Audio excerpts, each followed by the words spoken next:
Hai लोगोफोर बयखौबो बरायबाय आंनि इउटिउब चेनेलाव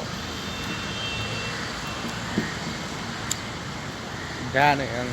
गवाहाटियाव दं आरोना मानो होनबा निउ इयार फैबाय बयबो पार्टि जादो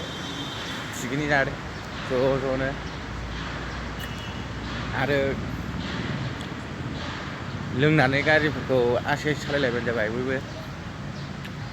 बेरायदो बोथोराबो नै खुवा खुनायखौथ' मोजां गुसुनो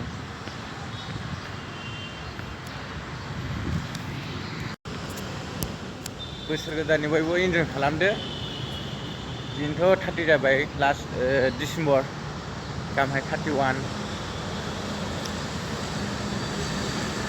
पिकनिक जादो आराम मजा इन्जय खालामदो बयबो ज' जाजाय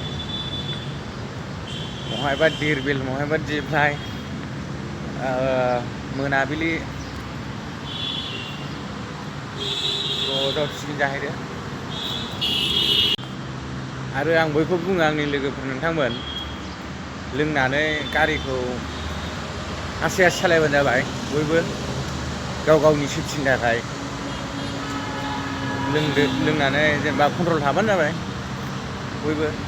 जाहाथे जेबो जाया बयबो इसोरनि अननायाव लोंनानै आसे आसे सालायबानो जाबाय गारिखौ लिमिटेड सालायबानो जाबाय आरोना जाहाथे माबाफोर जाफ्लाङो गोग्लैफ्लाङोबा मानसियाल' जेबो दाथों आरो गारिखौ उनाव बायफिननो हायो जाहाथे मानसियाल' जेबो दा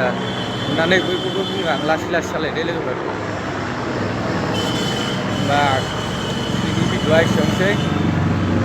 आरो भिडिअ'खौ मोजां मोनदोंबा लाइक शेयार साबस्क्राइब कमेन्ट खालामबानो जाबाय बाय बाय थाबैनो लोगो मोनफिनगोन दे लोगोफोर बाय